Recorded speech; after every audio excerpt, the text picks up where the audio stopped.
y'all rappers do all that capping in your caption. You the captain of capping. I'ma start saying, oh, yeah, captain graduated from Cap University with that capping gone. Happy Earth Day, your birthday spent to the ground. Hey, pass me the ball, I'm finna jump in. A 2-2-3, I snuck the brownie in the function. For safety, of course, so you ain't know about my run-ins. Tag team matches, so you ain't know what to jump in. Stop playing. Shotty drop it like it's a hot pen. Locked in. Great posture, so I do not bend. Don't speak. Let the Cuban link do the whole speech. We are here. We are here. Yes, Lord. We are here to yet another edition of the Unselfish Behavior Podcast. That is the #1 podcast in the world. If you don't believe me, ask a friend, ask a family member. They will know. We are here. We are here for another special night. As you guys know and are aware of by now, we only sit with legendary individuals. Yeah, we only sit with people that we can learn from, grow from, and most importantly today, heal from.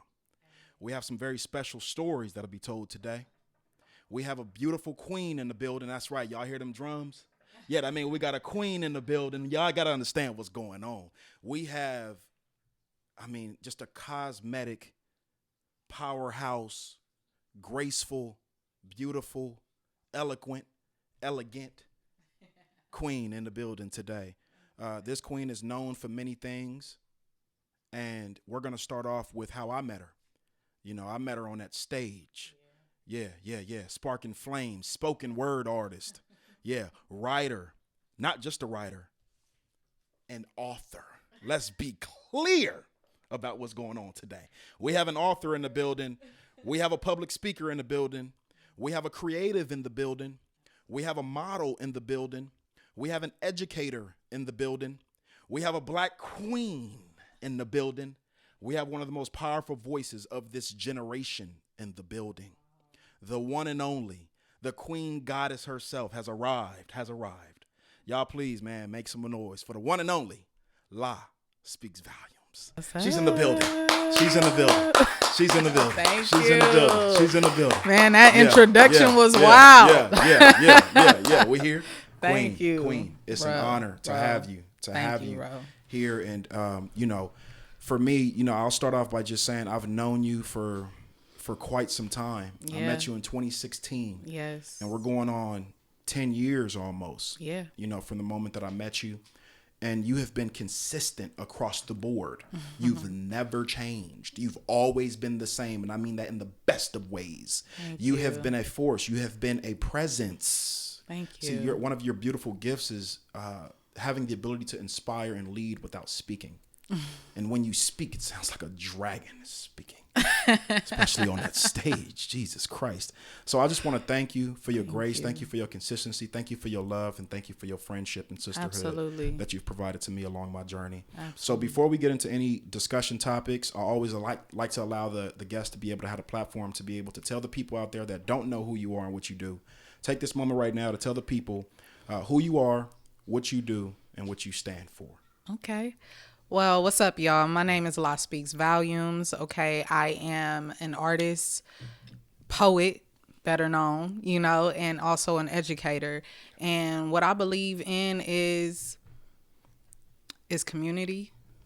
I believe in God, and I believe that we have the power to heal and be all things through love and Christ. You know what I'm saying? So that's what I believe in my heart, and that's what I stand for, and try my best to represent in all ways. Absolutely. Well, let's just dive right in, shall we? Let's go. There's so many things I want to talk to you about, but I'm going to try my best and try my hardest to take my time today because I'm standing in the position, or in this case, sitting in the position of an interviewer, but I'm truly a fan of yours. I'm truly a fan. You understand what I'm saying?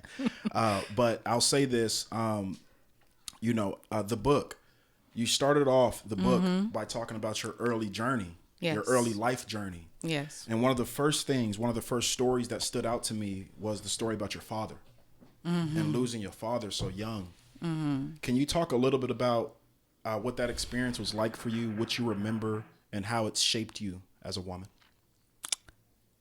Wow. I think that chapter is called Fate, right? And the thing about it is I wouldn't be who I am, if it weren't for that happening. What I do remember of my father is that his presence and his love and his nurturing was very, very, very, very obvious. You know, he didn't go anywhere without me or my brother.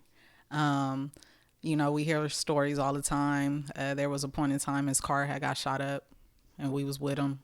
And my grandmother must have like went off, you know, and was like, don't have my grandkids out there with you. Cause my dad definitely was a known gang member, you know, and he started gang banging very, very young. My dad got killed at 21, you know, in the face of police brutality. So, you know, it was claims that he had robbed somebody and he had drew a weapon with the police and they shot him 13 times. So, you know, what I will say is that I have tried to grow up in this world not being a woman who is just identified with having like father issues, you know, because of the absence of my father. But as a mature woman now, I know that it definitely plays a big part in who I am and how I've navigated in the world, you know, and even till this day, I still wish that I would have that guidance. I wish I had his voice and just understanding of the ways in which he would want me to go, you know, but that is something that is going to forever be something that I yearn for, but, you know, have to accept that this is the life that I have. Yeah, absolutely. And, you know, I can only imagine losing a parent so early. Yeah. What are some of the specific things that you found along your journey that you've struggled with from having the absence or lack thereof of your father, from losing him from such an early age? For one, I was molested at a very early age. So that is something that I feel like if my father was present is something that I don't think that I would have had to endure, or at least something that would have been handled, you know. So that for one, and then also my issues with picking the right partners, you know, and really seeing them and not ignoring like red flags. You know, I've dealt with domestic violence. I've dealt with a lot of violence towards me, you know, as a woman dealing with certain people, I would say. And I think that is something that I settled for because I just wanted a presence there, and I wanted a man's presence there to validate me and assure me, right? So just any attention, I felt like as long as you were paying me any type of mind, whether it was physical abuse or not, that was a sign of love, you know, as long as you were staying. So I think that was something that I had to grow out of and heal out of, you know, that mindset that I had to endure so much pain in order to get to love. Yeah, and my question to that is how have you been able to manage that pain, right? I know obviously you mentioned, you know, having experiences to where you feel like you're missing or you're picking rather, you know, the wrong partners, right, in intimate relationships. But, you know, what are some ways that you can just kind of talk about that, you know, that have worked for you and healing along that pain? Not ignoring it. I ignored it for a long time. You know, I was in denial that not having my father present was anything that really affected me, because I've been fatherless for most of my life. You know, my dad has been deceased for 31 years, you know. So that is something that I had to deal with. I had to learn how to face myself. You know, I had to learn how to stop lying to myself. Not just about not being affected by his absence, but just lying to myself about the things that I was doing to cope. Right. I was, you know, participating in things that were definitely inflicting harm on myself, you know. So I think, but I tried to pass it off as things that weren't harmful. Like, you know, sleeping with various men, you know, also just, you know, drinking at one point and indulging in like, you know, weed and just like wanting to not be present and just yeah, letting myself go into a hole, right? And I had to face myself and be honest that I was doing these things because I was trying to fill the void, but I was also trying to escape a reality there's no escaping from, right? Absolutely. So yeah. Yeah. I mean, you mentioned something that brings me to something that I actually wrote down prior to speaking to you, which was a quote that I saw by Dr. Umar Johnson. Are you familiar with him? Yes, I love him. I love me some Doc, man. And you know, Umar Johnson say it how it is, you know, and he's well acclaimed in what he's talking about, and that's what a lot of people don't notice. Let me actually fix this real quick. It's just That's okay. that's my OCD right there. You could just turn this like this. Booyah. Booyah. Okay. And just bring, yeah, there we go. All right. But he said something he said something on Instagram, and it was a viral post that somebody sent to me. And he said, emotionally damaged people are sexually promiscuous people. Can you kind of speak to that, considering that you've had that experience, as traumatizing as it is? Is there any truth to that statement? It's a lot of validity to that statement, especially when you lack self-awareness, right? And when you think that sexual liberation is something that makes you stronger, it makes you a little bit more quicker than what you would say the predator, right?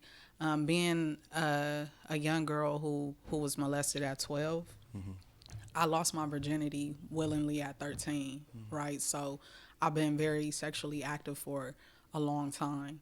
And I thought that was a way of taking my power back, right? Me being able to have the choice and who I dealt with and how I dealt with them. But the how I tricked myself was believing that I was only dealing with men and it was nothing, right? But I was really only dealing with guys that I really wanted to be seen from, you know? I wanted them to see me. I wanted them to also value me. And it's like, I couldn't get that moving like that, right? But then, like I said, with having a lack of self-awareness, I didn't see it that way. I just saw like, I'm winning the game. You know, I'm like, they're not playing me. I'm using these. You know, it's just what it is. Like, I like sex just like anybody else. I ain't got to explain. You know what I'm saying? And it is what it is. They play the game. I play it too. You know, until I became somebody else. You know, and it's so many women, you know, that have been through what you've been through and that haven't spoke about it. Yeah. And I can only imagine the amount of guilt maybe one would have, or shame, or embarrassment, or, you know, lack of control, or whatever that could potentially feel like. I can only imagine what that pain feels like. But what is your message? Obviously, you've been through it. Yeah. What is your message to the women, whether young or older, that have been through that? What is the importance of speaking about it? It sets you free. I didn't have a voice then. So the way that I spoke was through using my body, right? And that wasn't a way nobody was listening to me at all. Actually, they were diminishing my voice, right? So I feel like speaking, like I said, sets you free. It allows you to have control of your own narrative, because people will love to tell your story for you, you know, but you have that right. You have the right to correct people when they're wrong about you. You have the right to defend yourself, right? And advocate for yourself. That's the biggest thing, advocacy. You know, nobody is going to protect you like you could protect yourself. Absolutely. Powerful stuff. You know, and I think about your journey as a poet, your journey as a writer. How has that been kind of a space for you to be able to heal through writing, and how early on did you kind of pick up start writing? Yeah. Funny thing is, I started writing in second grade, and I didn't think it was anything then, But my teacher, I had a second grade teacher, Miss Lyons. She had put me in this national like writing competition, and nationally I came in 4th place. And then they were just always telling me like, you have something here, and I was just like, well, I just like to write because I just like writing stories and telling about what I'm feeling and stuff like that. And it started there. Right. But it was always something that I did for myself to keep to myself. Right. How I started performing, one of my best friends, MJ, Shout out to him. her and another best friend, they stumbled upon some of my writings. Yep. And they were like, you've been keeping this tucked. Like, what is this? And on my 23rd birthday, they took me to my first open mic, and they had signed me up. You were 23? I was 23. What was that like? I was upset. Yeah. Like, usually why? how it goes after your first performance. Why the heck would you do that? And I definitely wasn't the Law Speaks Volumes. I didn't even have that persona yet. But Law Speaks Volumes developed as the presence that I couldn't be in my real life, right? So that voice is curated from all the pain that I wasn't able to get out. But Law Speaks Volumes is a bit more outspoken. Law Speaks Volumes is courageous, right? And Law Speaks Volumes, wish you would, right? So that is that persona that I took on. It was hard at first because people honestly thought that persona was someone that I was off the stage. But it was really the person or the woman that I aspired to be, right? And a lot of the times I still felt like I wasn't brave enough, right? Because I could be this person on stage and I could be so powerful, but I didn't transfer that power into my personal spaces, right? So Law Speaks Volumes always was that voice that protected La Shanae, until I made it make sense for me that I can't be one way here. And there are so many women, there are so many people who come to me and tell me how my stories heal them, how Law Speaks Volumes heals them, right? And I'm like, well, if I'm this way here, I want that. I want to be this way and really like be able to say that this is who I am, right? I don't want Law Speaks Volumes to just be a persona.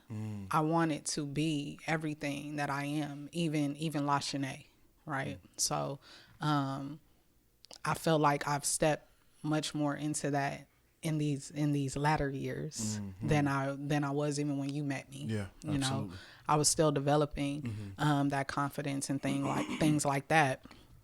And that's why I was so loud. Yeah. I'm still very, my voice, it's funny, I thought my voice was something that I had to make up. Not realizing that it was really my voice. Yeah, it's already you. So I don't have to bark any louder. That's right. I don't have to exert any more energy. You know what I'm saying? Like it's really, it's there. I don't have to push for it. It's really who I am. It's really inside of me. And that's when it started to click like, okay, Law Speaks Volumes is something special, not just for you, but for the people. Absolutely. I'll never forget, I'll never forget how I came across you. Can I speak on this? Can I share a story? I was guided to the poetry and creative arts and self-expression community through way of me searching for an outlet for my pain. And I started writing in 6th grade. And I started writing in the form of journaling. But what I would do was, oh my God, it's just gave me chills thinking about it, seeing myself. I would write in journal form, but I would make the words rhyme. So it was kind of like, for me, at 12 years old, making light of the pain.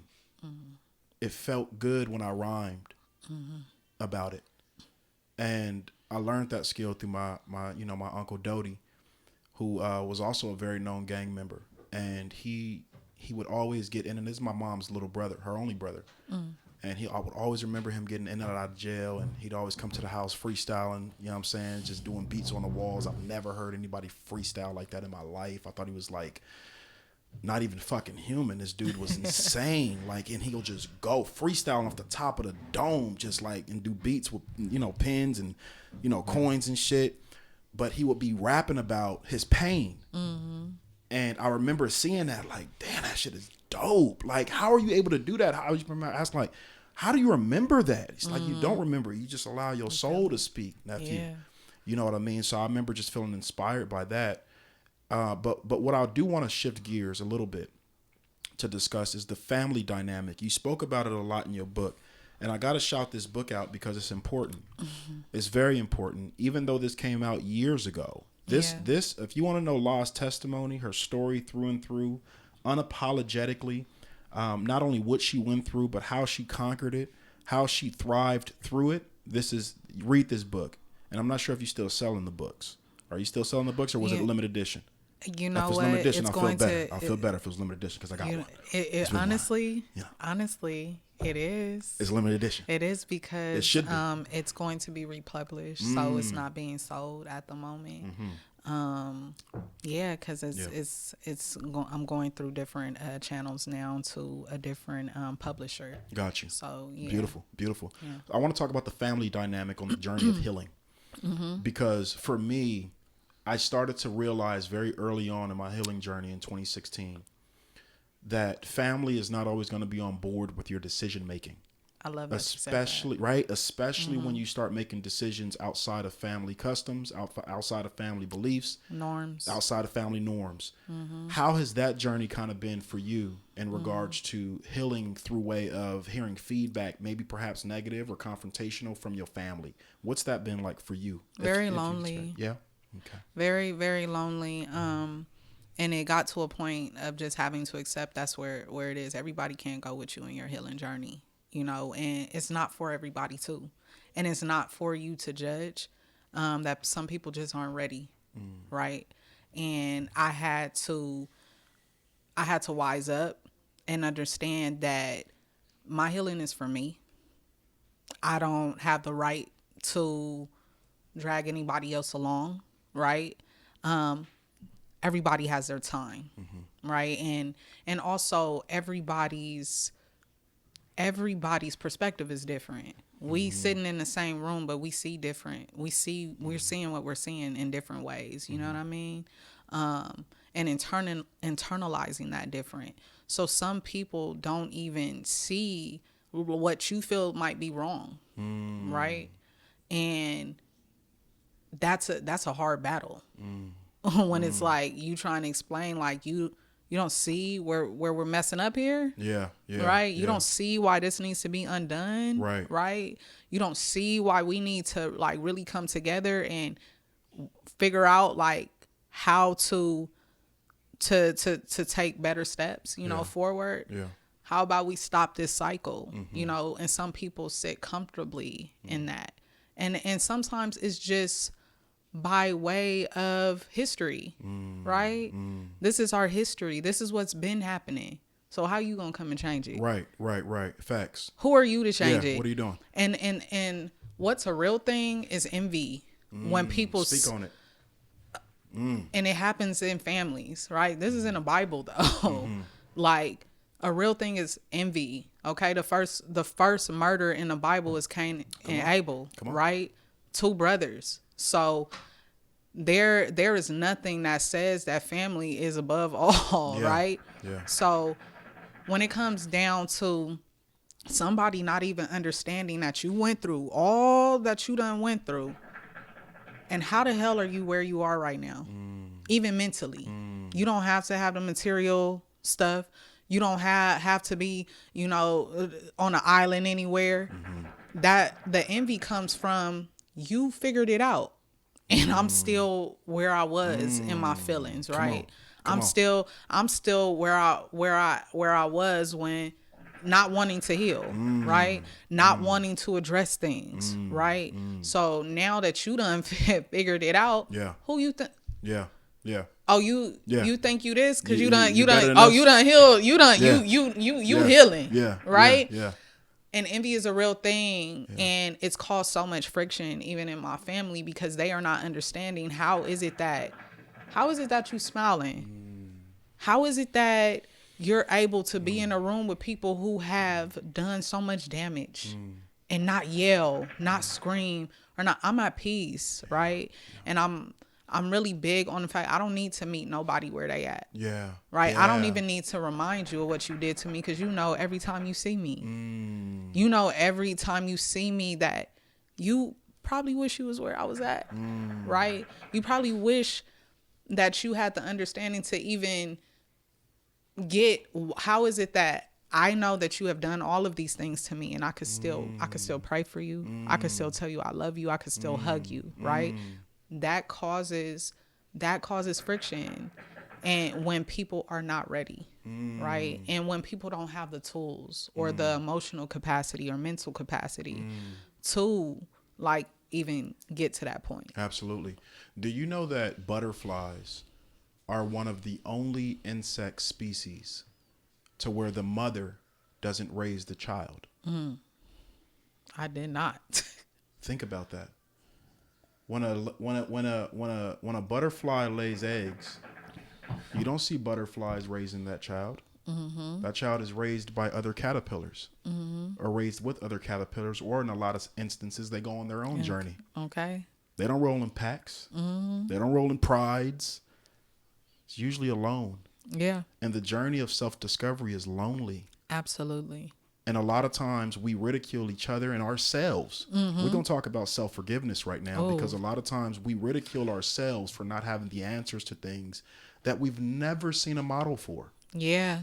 No one's ever given us the answer to that. How are you ridiculing me for not speaking Spanish? And I've never met a Spanish person in my life.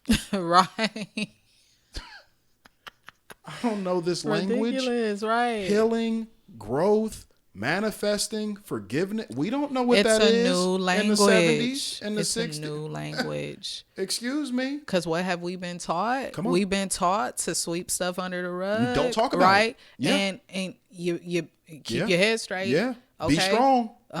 Go through it. Okay. Take them lashes. You ain't the only one Speak who been it. through it. Hello? You know what I'm saying? Hello. I've that's seriously, real. I've had my own grandmother say like, well, if you done got beat on, you know, I'm not going to call the police or nothing because I done been beat on.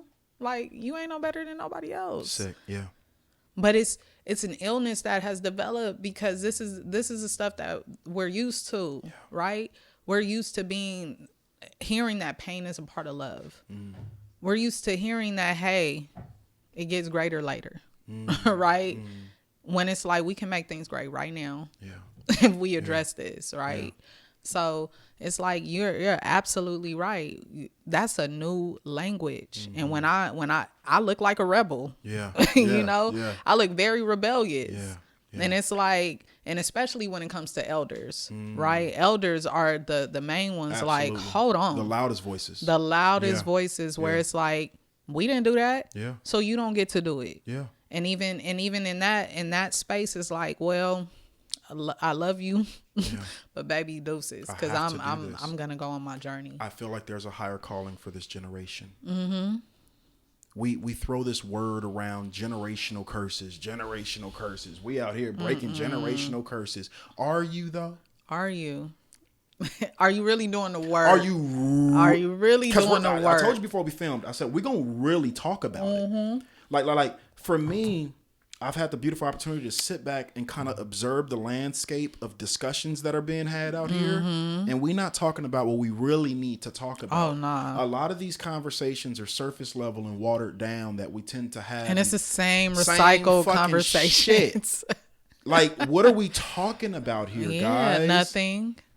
Nothing progressive. And we've glamorized, we've not glamorized, we've commercialized healing. Oh, facts. In a way, facts. To where people don't feel like they actually need to heal. All they need to do is talk about them healing. Do you understand? I'm like, don't go to the doctor for real. let me just talk about how I go to the doctor. Okay. But internally, when you meet certain individuals, especially when you connect with certain individuals that you thought was on a healing journey, you thought they were committed to their process, you thought they were about personal development and growth, because they talk about it. They've glamorized it on phone calls, Instagram posts, repost on the story, phone conversations, text messages, grand rising queen. Rich rising. Get into it. I went to YouTube University for a week and learned some new language. Let me use this one. Rich rising, grand rising, queen. Oh yeah? Don't mean a damn thing. Do you send that to your mother every morning? Is that how you talk to your sisters? Mm-hmm. No, let's talk about it. No, let's really get into it. Or you just talk to girls you looking to get into, and we know what that means. Mm-hmm. Yeah. Mm-hmm. Let's stop fucking around. Okay. So what I want to talk about right now is the dating landscape. Oh, shit. The dating landscape. Is there? And I want to talk about it. It's pretty fucked up. And I really want to talk about it because I don't give a motherfuck who sees this and got a problem with it. I don't either. We're gonna talk about it. Because what you gonna do? Take a sip. Huh? So I want to talk about something specific because I know you. Yes, you do. And I knew somebody. Oh, we gonna talk. Oh, we gonna talk about it. See, this is unselfish behavior. Okay. We're very I'm unselfish with the information here. Okay. But it's needed to talk about. Because you have a voice and you have a story that needs to be heard loudly and in a graceful way, in a space that's safe. In a space that's supported. I know you. So you this is probably, correct me if I'm wrong. We're talking probably the year I was living in Downey. Are you still in Downey, by the way? I am. Yeah, because I was living in Downey at the time. I think I ran into you in a grocery store or something once. Did. Yeah. And so this is 2020, 2021. When I just moved there. Yep, somewhere around there. And you were dating a specific gentleman. Yes. Who I knew from the creative arts community. Absolutely. He would always be at performances. I knew right when I seen him. I'm like, oh, that's the guy that be at Spoken Word Sunday. That's the guy that be on stage. I've seen him perform many times. Many times. And I remember you documenting that journey. Yeah. I remember you being so happy and me being at home so happy for you. Knowing your journey, you finally found your one. You finally found that person that you connect with. And you can either say his name or not. That's not my business, right? That's not for the world to know. But I just want you to speak to the experience with that. Because for me, sitting back outside looking in, I'm like, oh, La's happy. Yeah. She's found her person. Yeah. But then there's also that side to where it's like, well, we only get what's given on Instagram. Yeah. Talk a little bit about how that experience for you in that specific relationship started. Why were you so hopeful and why didn't it work out? Damn, I'm good. You are too good. Oh, shit. I was like, hold on. Let's go, La. Hold on. Let's go, All La. right. So Yeah. how it started. At one point he was just hitting me up because he was, I don't want to say acting like, but yeah, acting like he wanted me on a record, right? Because, I be doing rapping from time to time. Yeah. What do you mean, wanted you on a record? Just to be specific for the people listening. He wanted me, he said he wanted me to rap on a record, right? He wanted me to do music with him because he does music. So he was sending me stuff, and I had known him for a few years though, right? So I had dropped this one freestyle and he called me and he was like, yo, you are this and this and that, like really affirming me, right? In a way that I hadn't been affirmed in a while. So he was just like, he just wanted to like really like be in my space, right? And he was just like, I'll make time, like tell me, like, you know, da da da. And I'm like, cool. And the thing is, it was like love bombing 2.0, right? Because he didn't want to go a day without talking to me, barely an hour, you know what I'm saying? And also when we started being in each other's personal space, he was coming to be with me every day, right? And I felt a security in that, a real security in that. And this is during the time of the pandemic, right? It had just hit. And so Something just hit me, and I'm so sorry to interrupt you. it's okay. You were dating another gentleman before him, correct? I was. Well, But you, I have his face in my head. Did I know him? nah. I didn't know him. Nah, but he's also part of the art community. Okay, I feel like it be I know these niggas Yeah, a part of the these art artist community. motherfuckers. Yeah. Okay, go ahead. I'm sorry to interrupt. It be these fucking rappers. Goodness gracious. Understood. But sorry to interrupt. Continue. Gift of gab. Hello. So that's really what it was though, because he was really love bombing me. He was really like, oh my gosh, you're everything. I didn't think that I would have this opportunity. And I felt that, I thought it was like authentic, you know, until a few months later, you know, we're really in it. And I decide to get in a new place, right? Because I had a roommate, and I was like, well, since you here every day, it's like, and she's, you know, she has her own life. We're going in different directions in our lives. So, okay, if this is what it's going to be, then you want to move together, right? And he's like, yes, like, let's get a place. Let's do this, that, right? So I'm like, all right, cool. Move to Norwalk. Come on. Move to Norwalk. Yeah. All right. When I tell you, when a black woman do this, when I tell you, some shit coming, buckle up. when I tell you, we moved to Norwalk December 19th, 2020. Okay. We moved there, and not even a week later. Okay. December 19th, January 1st, we got to have the rent, right? Mm-hmm. So, as soon as we move in, you know, everything's like cool or whatever. A couple days before Christmas, my family is coming to spend time with me too. Okay. Right?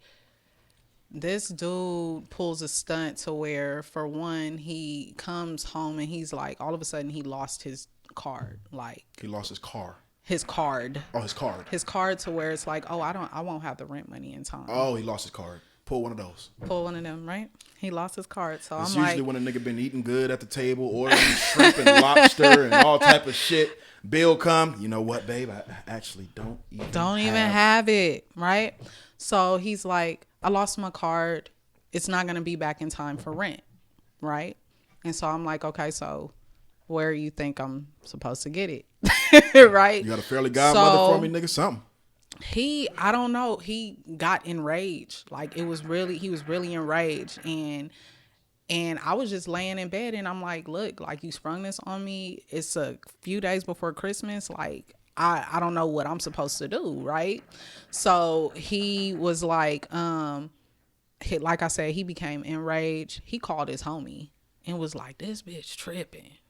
Like, he was like, nigga, come get me. So he started packing. He started getting like, he started getting trash bags and putting the fucking clothes in there. So I'm like, nigga, what the fuck? Like, what you doing? Like, so he like, he's like, man, I'm good. He was like, you ran through any motherfucking ways. Like, and because I told him my story, right? I was vulnerable, and he was like, that was the first thing. That was the first. I was like, what? He was like, yeah, you ran through any motherfucking ways. And I'm like, ran through. I was like, well, you done known that, and you done brought your ass all the way over here, and you stayed, right? And so he went, I guess he went to his mother's house, wherever the fuck he went, for a couple of days. And he did that, and my mother had came, right? So my mother had came down from Arizona to stay with me, and she's like, he had came back, and then she was there for a while, and she saw him like get enraged again, and he left to his mom's house. This time it was for a week. When I tell you, fast forward, we weren't even in there for 3 months, and there was a point in time where, okay, we'll have an argument. He wouldn't want to come back home. It started a couple days, then it went to a week, it went to 2 weeks, and then it went to like 3 weeks. And then he started telling me, well, I shouldn't have to pay the same amount of rent. I'm not ever here. Right. So, he would gaslight me a lot. He would like mentally and like verbally abuse me a lot. And it always had something to do with the fact that I didn't have to do a lot to get attention. Right. I'm an attractive human being. Absolutely. I'm not talking about looks. Okay. Yeah.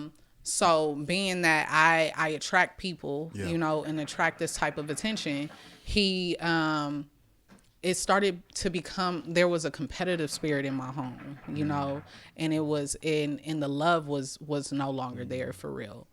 And so when he would see, like, I would post stuff and he would see comments and stuff like that, he would get really upset. I guess he knew the code to my phone because I wasn't hiding anything, right? So he went through, just because he wanted to, he went through my messages and saw other guys like saying stuff to me. And by nature, I'm like, I don't have no reason to be mean to people. You complimenting me, whatever, right? So he would get upset, and it would be like arguments and stuff like that. But there was one day I was playing with him, and I asked him, let me see your, like, it was something. I was like, let me see your phone or whatever, because you always playing with me or whatever, right? So the way that he like went for his phone, I was like, hold on, bro. Oh, you want to go grab it, and he grabbed it from you like aggressively? No, he had it like he had it, and I was like, let me see or whatever, right? Just very casual. Yeah. But the way that he went for it, like, it was just, I was like, hold on. Like, it's not that deep. Red flag.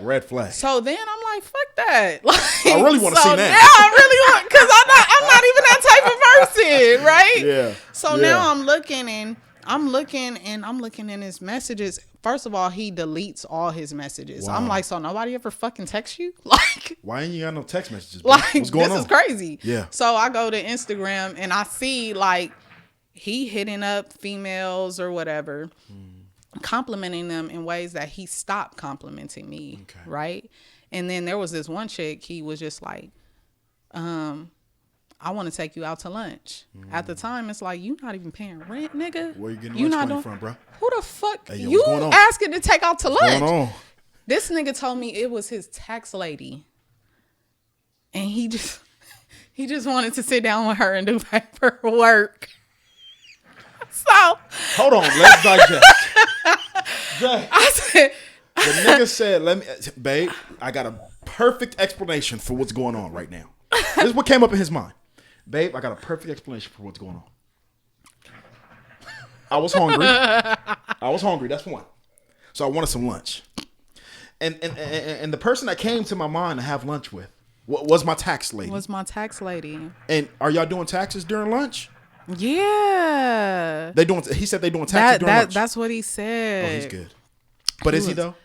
But I was like, oh, really? Yeah. I said, so who the fuck does that? Yeah. I was like, because I got a tax nigga who really not even trying to be my tax nigga. Yeah.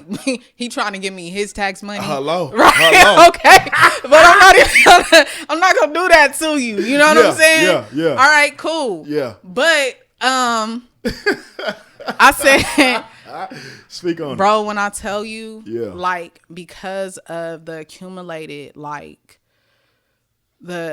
accumulated abuse in ways, I blacked out when I saw that you are giving this attention and this, what I would say, the love that you were once giving me. You were bombing me with it in the beginning. I remember. And now that we done moved to this place, you done turned into a whole different person on me, right? And I blacked out, bro, and I slapped him. Like, I'm not perfect by no means. That's what we're here and for. I do not believe in putting your hands on nobody. And especially like women, I am not for provoking men. Like, that's a battle that I don't even want to be in. Physically, it's just at a all, disadvantage. right? And not only that, it's just like, it's not necessary. Yeah. Yeah. But when I tell you the level of just depression and everything, I wasn't even in my body. I slapped him, and I was just like, but that triggered like him. It turned on a switch that he wasn't turning on before, but once it turned on, he didn't turn it back off. He was like, oh, that man, he must have grabbed me by my neck. And when I tell you that there's still a hole in my wall till this day, he slammed my whole head in the wall. And I almost fainted because the pressure, like, really, like, took me out. Because, and once he turned that on and once I saw that side of him, he really didn't give a fuck no more after that. It was like any argument, anything, he was willing to go there with me. Just the other day, we have hidden folders like in our, photos, right? Like a section that says hidden. Hidden, yeah, right? Got you. So there was one day that we had got into it, and I was calling people for help. I was calling his people for help, like, because I love him. I don't want anything to happen to him, right? Yeah. And mind you, I've been in a domestic violence situation before, but these people were acting like they knew I wasn't lying, right? But they would do anything to make it seem like there was something wrong with me, right? And just poking at my character and all of that, or just blatantly ignoring me, right? So I got to a point where I started recording. I started recording the things that he would do to me. And just a couple weeks ago, I went into my folder and I didn't remember that I had it there. And all you could hear is me screaming because, he hit me and he dragging me or done flipped me over the table, like, and that became a norm. But I was like, the thing that I didn't want him to do was leave me, right? Even going through all of that abuse. Because then I put it on myself that I was a failure. I couldn't keep somebody, I was no longer wanted, whatever the case may be. But there got to a point where he kept doing the same thing. And immunity is a real thing, right? You do things to me so much, I'm not going to fear it anymore. I'm going to invite it. Because since you going there, like, nigga, we going to go there then, right? And the only thing that stopped me is that I had to stop lying to myself, saying that I was okay. Even when I came and did a show for you, I was not okay. I was writing poems that I was speaking from that place of pain still, right? And I had to say that, it became a norm, but this is not normal. But he started leaving and doing things so much to where I stopped reacting, and it made him uncomfortable. He couldn't get that rise out of me no more. It's like, nigga, I'm not about to put my hands on you. It really pissed him off. And that's when it really got bad, because he's like, the fuck is wrong with you? Like, you not, nah, because I don't want to participate in this. I need to move on from this. And around the time that I got to that point, I had witnessed my cousin kill himself. my cousin hung himself on live. I remember you sharing that. You know, and this is my baby, right? And I had to see him take his last breath. And I drove hours down to Arizona to hear. I will never forget the sounds of hearing that machine come out of him, and his eyes started to open up, right? But he's dead, though. At that point in time, it was like, there ain't shit that you can do to me. Like, you know? And so he couldn't get the same rise out of me anymore, and it made him uncomfortable to where one day I came home, and he did some bitch ass shit. Like, he had left, and I was asking him, like, hey, bro, like, just come back and give me the key, right? And your stuff is here, like, whatever. He didn't respond, and it was weeks that went by. One day I came home, and I'm seeing, like, shit moved in my house, and I'm like, hold on. Like, who the fuck been in here? Something's right? off. So I had realized he had took all his stuff, and at that point in time, I was like, LaShanae, this is your opportunity. You could reach out to him and be like, nigga, where the fuck is my key, though? Like, why did you come in here without telling me, right? Or you could let it go. Get the locks changed. Exactly. You could let it go. Yeah. Right?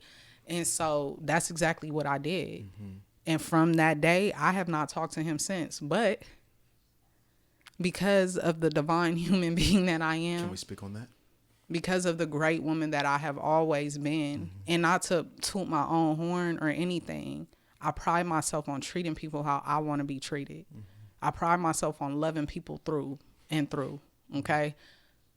This man, regardless, we not even following each other, but every time I post something, every time I post a story, he the first one on it. He's even gotten to the point where he's gonna react, text me, tell me how he feel about what he's seeing or whatever, and I'm completely ignoring. I don't block people because you're gonna see me. Mm-hmm. You're gonna see me. I don't care, right? And it's not to be petty or anything. But since then, I have not talked to him. I wish him well. Yeah. You feel me? And he's somebody else's problem. Shit. You know, that's a powerful story, and thank you for sharing that, because, you know, as I mentioned earlier, these types of things need to be spoken about more often, you know, and there's so many women, specifically black women, you know, that go through so much pain. I saw my mom go through that my entire childhood with my dad, and just seeing her mindset in it, you know, growing up made me numb to it. I thought that was normal. As a young boy, I thought that was normal, but it had the opposite effect on me. Oh yeah. I was the youngest of 5, you know, and I was the crybaby of everybody. Like, I was always emotionally just a mess, you know, as a kid. And, you know, I became so, you know, as a child, of course, I became so numb to seeing that type of behavior, and then hearing my mom's responses to it was like, you know, because we would ask her. You know, I remember being 12, 13 years old, like, why are you here? You pay all the bills. You have 3 jobs. You don't even need them here. Mm-hmm. And her response to me was always the same. But I'm married to him. I married him. And it's fear. Yeah. Fear is a real thing, because sometimes you don't know your identity outside of other people.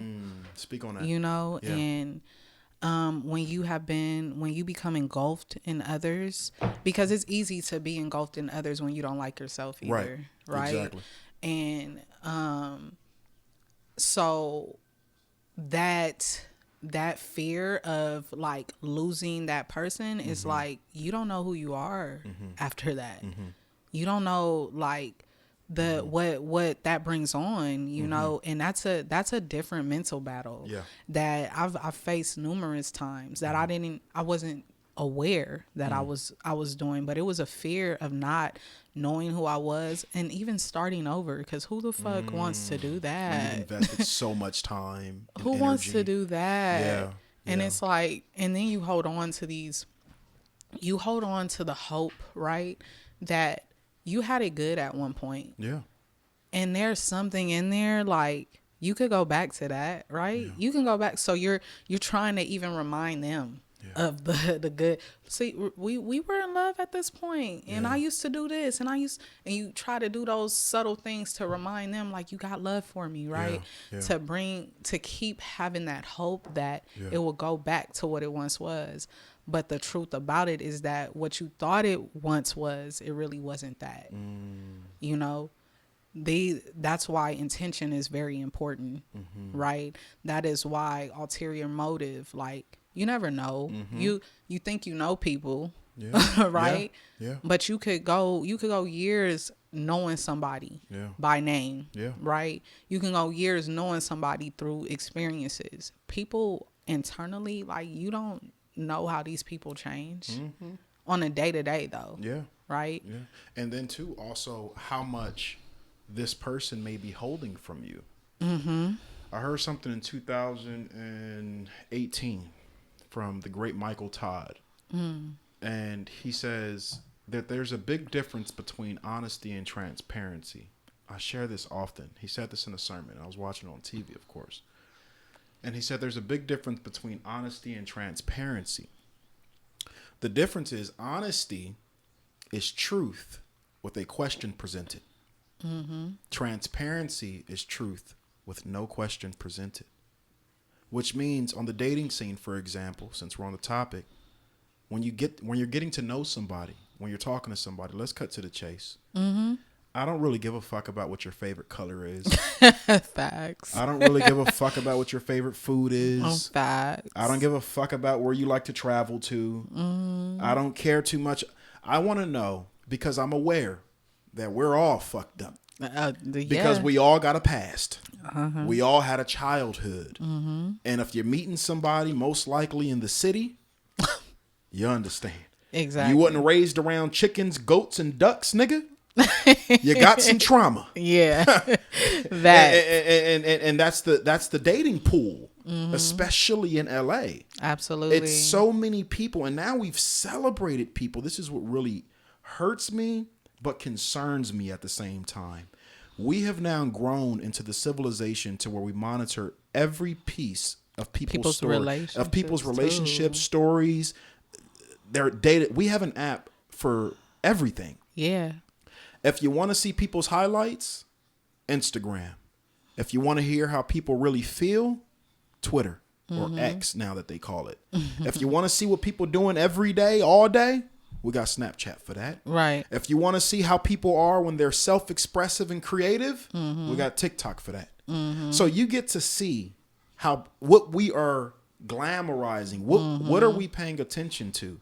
And a lot of it is we are celebrating, paying for, giving attention to a circus. People wearing masks. Think about that. People wearing masks. Why are they wearing masks? How do you know they're wearing masks, Kinky? Why would you say such a thing? How dare you? Oh, because last time I checked, you're the one running your social media pages. Yep. You only put out what you want people to know. Exactly. Period. Exactly. Why do I love Laspeaksvolumes? She does the absolute fucking opposite. Yes. You let us in on your healing journey. That's how I knew about that specific situation. You've had many instances on Instagram to where you've recorded yourself processing something heavy, crying. You religiously post on Instagram on your stories, you giving yourself words of affirmation in the mirror, which is so beautiful. This type of behavior needs to be celebrated and talked about. It's extremely important because you just beautifully eloquated how you went through your journey. You were numb to pain at such an early age. You didn't ask for that. That's what was given to you. You've managed it. You've worked through it. You're growing through it. I want to ask you, and I know the answer, but I need the people to know this. There's somebody right now listening to this that's going through what you've been through and is going through what you're currently going through, because the journey ain't over. It's long. It's long. But why is it important to you to document those moments when you're hurting, when you're in pain, when you're re-speaking life into yourself, why is it important to share that to people? Because some would say those experiences are sacred. I need to see it. I need to see my transformation. It's not for others, really, because it is sacred, right? I want people to understand that you are not alone in your battles, and there is a way out. But I also want people to understand that healing is not linear, okay? Healing is really, really... Healing looks like one day you think you got it. One day you think you got it, and the next you don't. But it's being honest about the fact that you ain't got it all the time, right? And I want people to understand that process, because we're not fucking robots. And it's okay to feel, because that's part of our problem right now. We are scared to feel what we need to, and then we just go on, and that's why you run into somebody, you feel like they disrespected you, and then all of a sudden, somebody's mama is planning their funeral, right? I need people to understand that I'm a human being, and you look to me for healing, and I am still healing. We're going through it together. I do not have all the answers for you. Because I am still trying to find the answers for myself. But that is a part of the human experience. That is a part of living. That is a part of learning. And healing doesn't have a period on it. Okay? Healing is forever. And that's what I had to learn. That healed is a destination that a lot of people will not get to. But you give yourself grace. You give yourself love. And know that every part of that matters. Okay? Every part of the process is important. Even when you feel like you ain't there. Even when you feel like you ain't gonna ever get there. Because, baby, most of us not. Right. Okay? Right. But that does not mean that you are not where you are supposed to be. And that is why I document it. That is why I documented, to show that we don't have to be nothing for nobody else. Because people would say it's crazy to cry on camera. I don't fucking turn my camera on when I'm crying, right? You see me just go through the motions, and if that's what comes out, it just is what it is, right? But that is a part of being human. That is a part of being vulnerable, and that is what we need. That is a part of the healing process. So I just think that if we embrace that a bit more, it will be a little lighter, and it has made me lighter. It really has. And it has made me more compassionate and understanding, even in dating life. Because now I have a healthy dating life. Nice. Because I've allowed myself to really understand that everybody's process is different. But we gonna have this human experience, and we gonna fuck up, and it's okay. I even let the person know that I was dating, like, yeah, you probably done fucked up, bro. Yeah. But it's okay, because you deserve the space to figure out what is going on with you, what is going on internally, and we all deserve that grace. Absolutely. And I think that just the process is the most important thing. And that's because we like to see shit when it's all like cute. Yeah. Right. Yeah. I'll let you see me cute when it's celebratory. Yeah. I'll let you see me cute. Yeah. We celebrate when it's like, oh, you done been a year sober. Yeah. But nobody knows, like, that's what those nights looked like. Yeah. When you were withdrawing. Yeah. When you just like, oh, I want it. Yeah. Right. Yeah. That's what it's like with love too. Well, that's what it's like with wanting children that I don't have yet. Right. Like, that's what it's been like for me. I've been so like, I need this. I want this. And I put myself in all these positions to even settle sometimes for it. right? I do not mind people seeing that process because of the fact that I think that it's for me, but if it could help somebody else, like, my job is done, you know? Yeah. And I want to do what's necessary. Absolutely. Absolutely. Oh, yeah. Powerful stuff there. I do want to ask you a few more questions before we get out of here, because for me, I always like to leave my episodes in a space to where they're digestible for my audience. And I'm also aware that we're talking about very heavy and potentially emotionally triggering things that are extremely sacred. You know, so I have a few more questions for you. The first question that I have one of the last questions that I have for you is, what do you want people to understand more about, or talk more about, when it comes to the healing journey, specifically for Black women? What would you like to hear more about? Or what conversations do need to be had more of, centered around the Black woman's healing journey? Because I feel like society doesn't truly understand the dynamic of it.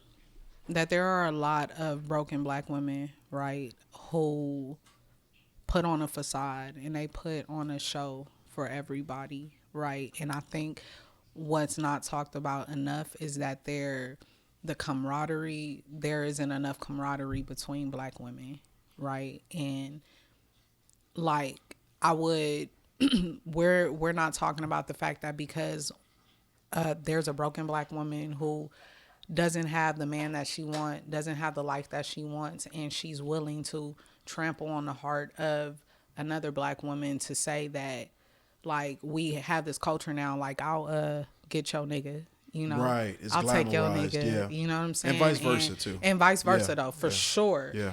But I think that brotherhood and sisterhood is something that is very important, you know, and then the accountability factor that comes with brotherhood and sisterhood, because that's a conversation that's popular now too, that Black men are like, you know, or even men, I guess, are like, we don't need friends to hold, like, we don't need to know about our friends' lives, you know. In all actuality, if that's really what it is, like, that's cool.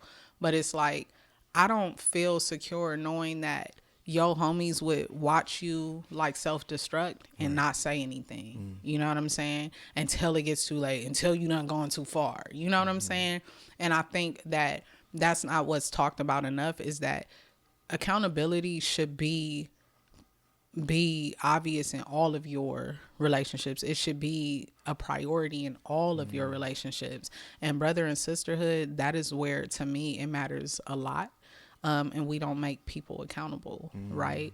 Because we just want to be cool with them, you know? And I think that that is a part of true, authentic relationships, being able to be honest and accountable, you know, hold people accountable to. Absolutely. Yeah. Well said. What do Black women need more of?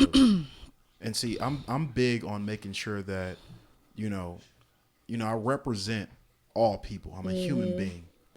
But I have sisters. I have daughters, 3 of them, 13, 10, and 2 years old. They'll grow up old enough to watch this. Yeah. That's where my mind be with asking these questions. I told you this before the camera started. What do Black women need more of, specifically from Black men? Emotional safety. I think that a lot of Black men, I have seen it even in my own brothers. They don't know how to respond to my emotions, and they shut them down, like, real fast, you know, and or even get to a point of, like, belittling me because I want to cry. Like, and it's like, what the fuck you crying for? Or it gets them even more, like, Riled angry, up, yeah, you know? yeah. And I think that that is very important. We need emotional safety, and it's not in a way to manipulate you, right? But I have heard so often that we're crying because, you know, we're just trying to, like, have our way, or it's manipulative, right? And we're crying because we're tired. We're crying because, like, if I don't do this, I don't know how I'm going to get through. If you don't hear me, I don't know what I'm going to do, right? And I think that getting to that space of vulnerability and it not being accepted by your brother, by your man or whatever, like it hardens us so much that you're turned the fuck off. And now you see black men not even attracted to us because of our hardness. Right? I have a series that I'm doing right now called Softing. Softing is not a real word, y'all. I'm an English teacher. Okay? I just made it a fucking word. I wouldn't have known if you because wouldn't have I told am me. actively Yeah. soft. Yeah. Okay? So I put ing, Yeah. made it a gerund verb. Come on, okay? speak on it. So because I'm tired of having that guard. Yeah. I'm tired of don't cry in front of him Yeah. because he's not going to be able to take it, Yeah. you know? Yeah. And I think that being receptive to vulnerability and even like allowing that from black men, Yeah.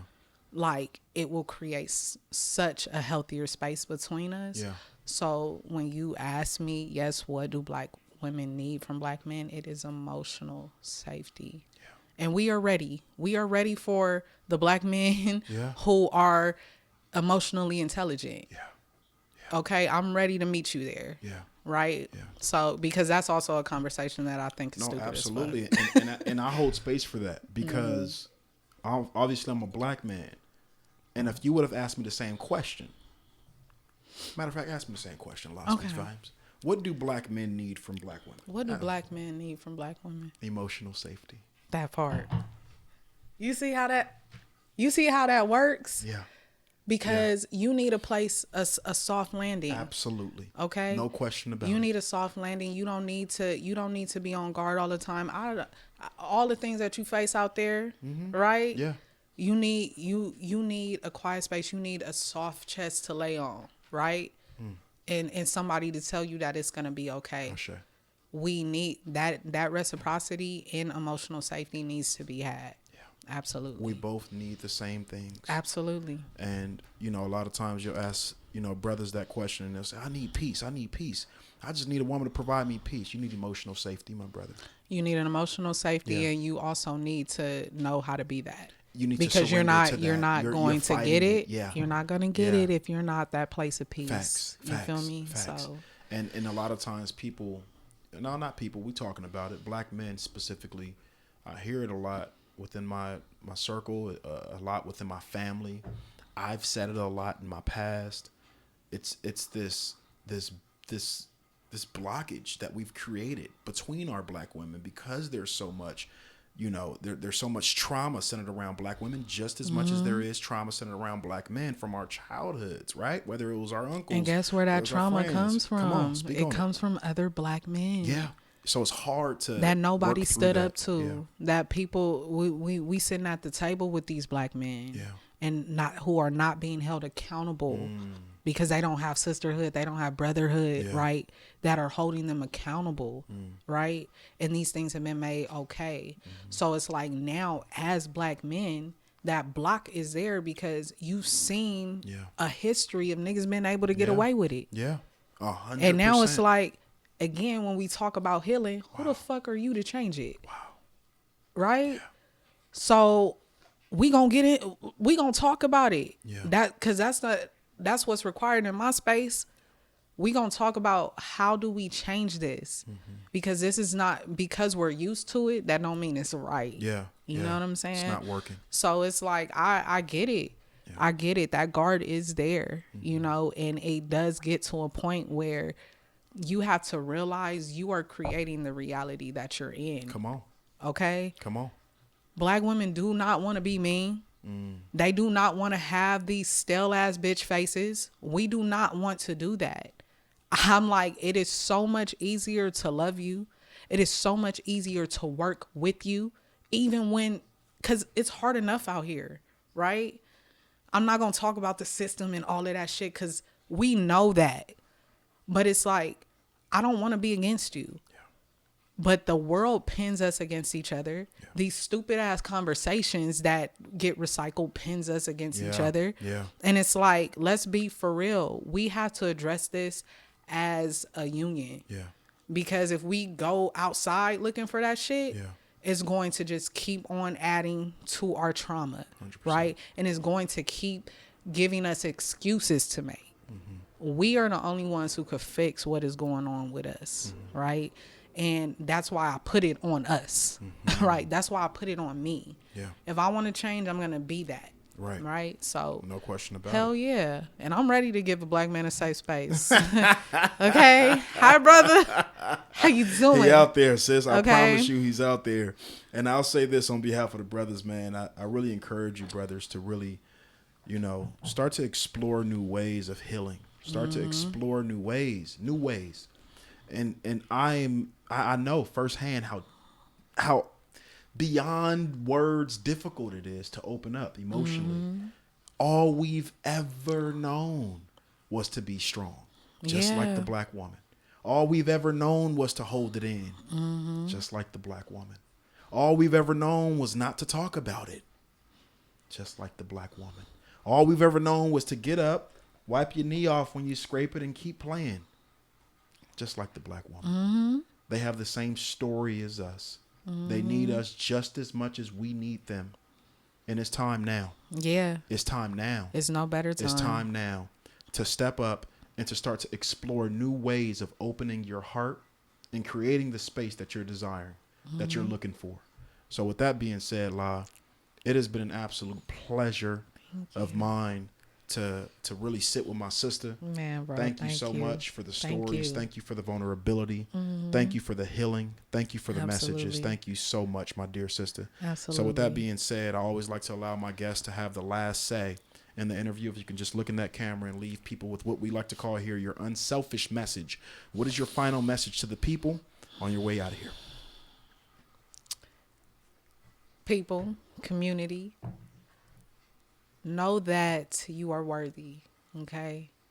Know that pain is not a prerequisite of love. Know that you deserve all that you ask for, and know that you have the possibility and the ability to make your reality exactly what you want, okay? Call it into your life. Work it into your life, because they say faith without work is dead, okay? And look, God is good because I'm still here. All right. I heard that, man. With that being said, it's been an absolute joy, and I gotta have you back, my dear sister. Absolutely, we gotta finish bro. this conversation. Absolutely. We have so much to talk about still, but again, I always like to leave my audience with digestible information. So thank you so much. How was that red wine? How was that red wine? Hitting. Shout out to the brand. I'm not gonna say it because they're not paying me shit. But it's a great. Period. I'll tell you off camera. But shout out to the squad, man. Unselfish Behavior Podcast team. Thank you to my dearest of sisters, the goddess queen in the building, the one and Man, only brother. Laspeaksvolumes. No, but can we talk about the one and only King Q? Okay? Because let me tell you, I didn't even get into that. Come on now. This nigga shook me up plenty of times. I said, hold on. I thought I was the loudest one in this motherfucking room. Okay. Not when you meet this guy.